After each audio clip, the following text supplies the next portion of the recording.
मैं Sanjay sir class 9 के physics में ग्रेविटेशन चैप्टर पिछली बार बताया था।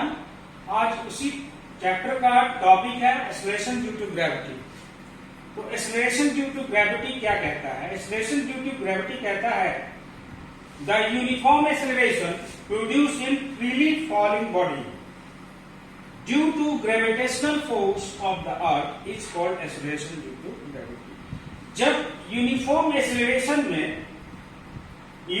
एक्सेलरेशन कब प्रोड्यूस होता है? जब कोई फ्री फॉलिंग बॉडी किसी हाइट से सम हाइट से जो है गिरता है, जब सम हाइट से जो कोई ऊंचाई से जब किसी हाइट से यहाँ पे कोई ऑब्जेक्ट है, जब ये नीचे की ओर डाउनवर्ड्स में ये फ्री फॉल होता है तो इसमें एक्सेलरेशन ड्यू टू तो इसमें यूनिफॉर्म एक्सेलरेशन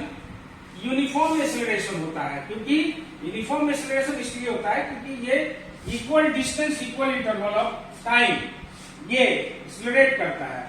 तो ये जो नीचे की ओर आता है इसके कारण आता है तो due to gravitational force of the earth. तो ग्रेविटेशनल फोर्स के खिंचाव के कारण, ग्रेविटेशनल फोर्स जो लग रहा है इसी के कारण जो है ये जमीन में नीचे हिट कर रहा है, ठीक है ना। उसी तरीके तो acceleration due to gravity small g से डिनोटेड करते हैं और स्मॉल जी और इसका वैल्यू होता है 9.8 मीटर पर सेकेंड स्क्वायर, ठीक है। यहां तक क्लियर है।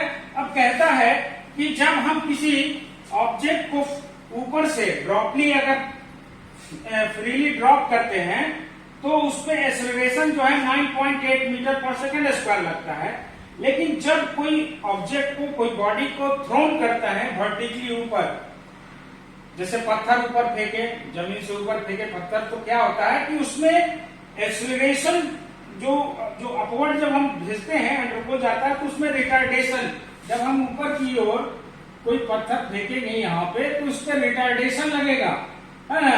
ये रिटार्डेशन जो है कितना लगेगा रिटार्डेशन? तो 9.8, ये जो है 9.8 मीटर पर सेकेंड स्क्वायर के रिटार्डेशन से ये इस पे खींचेगा और एक निश्चित ऊंचाई पे जाके ऑब्जेक्ट क्या होगा, जब इसका मोशन जो है एकदम जीरो हो जाएगा तब ये यहां से वापस जो है नीचे की ओर, ग्राउंड की ओर हिट करेगा, ठीक है ना।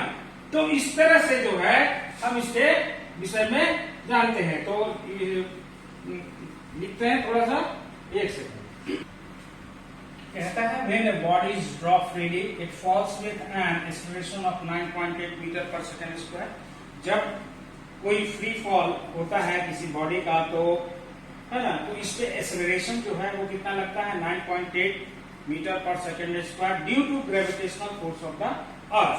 But when a body is thrown vertically upward, जब किसी बॉडी को हम ऊपर की ओर फेंकते हैं, है ना, तो उस पे इट अंडरगोज, ये जाता है क्या, अंडरगोज रिटार्डेशन, है ना, यानी ठीक अपोजिट डायरेक्शन में इसमें रिटार्डेशन जो है यानी निगेटिव एक्सेलरेशन वो होता है 9.8 मीटर पर सेकेंड स्क्वायर के स्पीड से, जो नीचे की ओर उसको खींचता है, उसको जाने ऊपर नहीं गिरता है ना। और इसी कारण से क्या होता है कि बॉडी जो है एक निश्चित डिस्टेंस कंप्लीट करके, है ना, और फिर जब उसका वेलोसिटी जीरो हो जाता है तो वहां से फिर वापस जो है नीचे जमीन की ओर फिर खिंचाता है। और क्यों खिंचाता है? Due to gravitational force of the earth. और इस खिंचाव के कारण फिर वो ग्राउंड को हिट करता है। तो आइए हम कैलकुलेशन करते हैं कि 9.8 मीटर पर सेकेंड स्क्वायर जो acceleration due to gravity small g का वैल्यू जो आया है वो कैसे हम निकालेंगे, ठीक है। तो हम अभी कैलकुलेट करते हैं। तो calculation of acceleration due to gravity small g, solution है if we drop a body of mass m, अगर कोई बॉडी m मास का हम ड्रॉप करते हैं from A distance r from the centre of the earth of mass m, यानी distance जो है किसी ऊंचाई से या किसी दूरी से हम उसको फ्री फॉल करते हैं और सेंटर ऑफ द अर्थ से, और अर्थ के मास कितना है m, then force exerted by the earth, तो F इक्वल टू क्या होगा, फोर्स जो है F इक्वल टू होगा by inverse law of gravitation G into capital M into small m upon r square, ठीक है।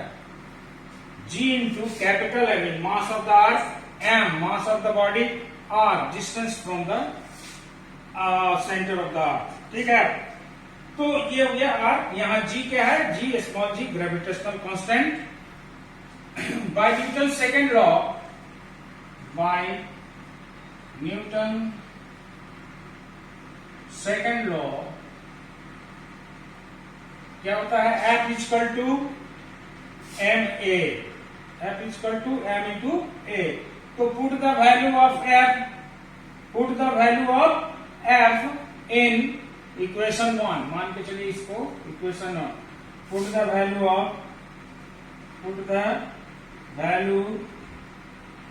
Of F in equation 1. ठीक है, तो इक्वेशन 1 में हम F के वैल्यू पुटअप करेंगे. कितना हो जाएगा? m into a equal to g into capital M into small m यानी mass of the body upon r square. ठीक है, अब क्या है कि यहाँ a इक्वल टू, चूंकि एक्सेलरेशन निकालना है, तो यहाँ a इक्वल टू क्या हो जाएगा? a equal to g into capital M into small m upon r square into m. ये m नीचे चला जाएगा और यहाँ पे कैंसिल हो जाएगा. ये कैंसिल आउट होने के बाद यहाँ पे क्या बचेगा? a equal to g into capital M upon r square. ये इतना निकला. ठीक है, एक्सेलरेशन इक्वल टू. अब क्या है कि यहाँ पे एक्सेलरेशन, ये एक्सेलरेशन को स्मॉल g में हम कन्वर्ट करेंगे. क्यों करेंगे स्मॉल g में? क्योंकि एक्सेलरेशन प्रोड्यूस बाय द अर्थ, जो एक्सेलरेशन प्रोड्यूस होता है ये किसके द्वारा प्रोड्यूस होता है? अर्थ के द्वारा.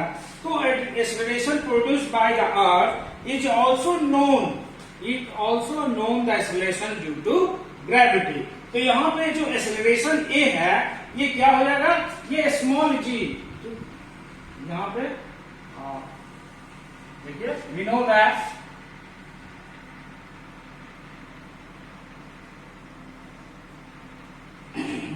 दैट जो है the acceleration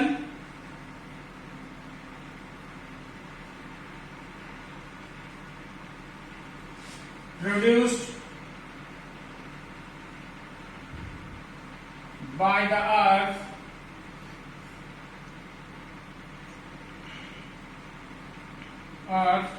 is also known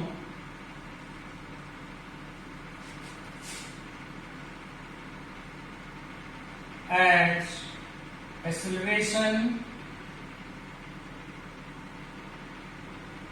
due to gravity.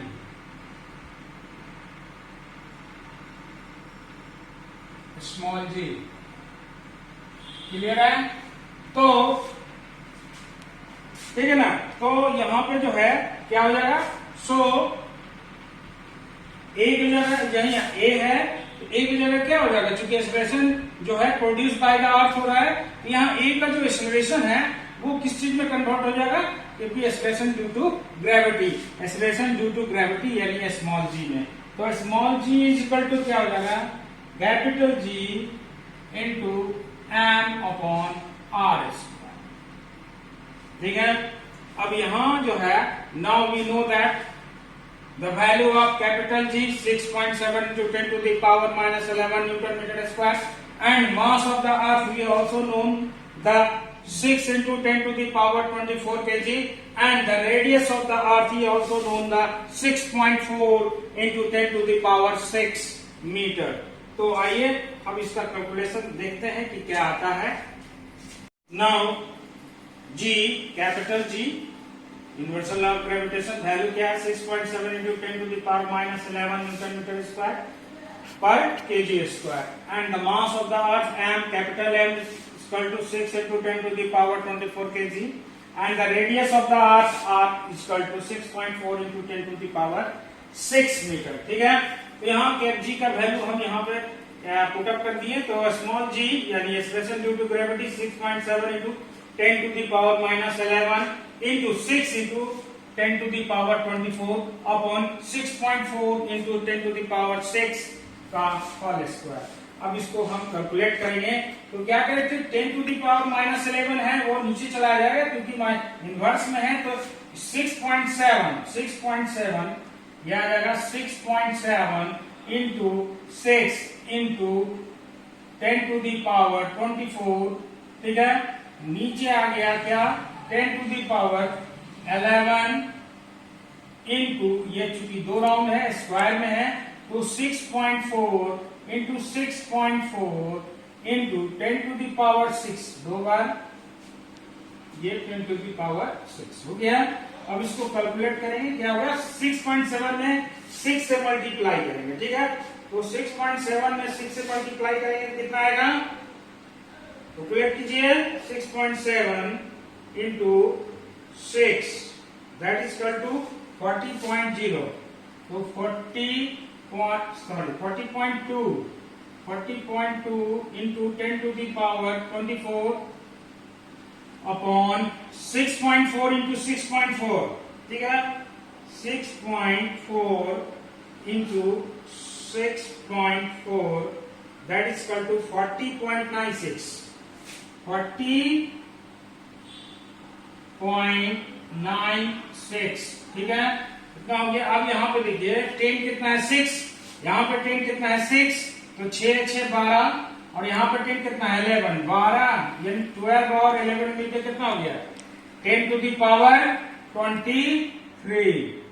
अब कैंसिल आउट हो जाएगा क्योंकि ये देखिए क्या है कि जब इसको यहाँ पे 10 टू दी पावर 24 है, नीचे आया 10 टू दी पावर 23, तो ये क्या हो जाएगा, कैंसिल आउट हो जाएगा ये, और बच जाएगा 1, ठीक है ना। ये पूरा जो है कैंसिल आउट होगा, 1 10 बच जाएगा यहाँ पे, तो 1 10 बच जाएगा। तो ये क्या हो जाएगा, स्मॉल जी का इसको 10 से मल्टीप्लाई करेंगे, ये आ जाएगा 402, पॉइंट हट जाएगा, अपॉन 40.96, ठीक है। अब इसमें 402 यानी 402 में 40.96 से डिवाइड करेंगे, 402 divided by 40.96 that is equal to 9.8। जब इसको डिवाइड करेंगे तो ये आएगा 9.8145 मीटर पर सेकंड स्क्वायर। तो ये आ गया, इसलिए जी का वैल्यू हम कितना लेंगे, 9.8 मीटर पर सेकेंड स्क्वायर। ये आपका एक्चुअल वैल्यू स्मॉल जी का निकल गया। तो ये इस तरह से प्रूव हो गया।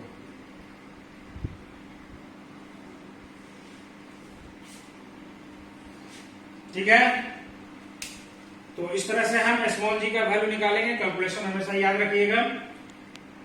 तो अगले वीडियो में फिर मिलेंगे, ठीक है। Thank you.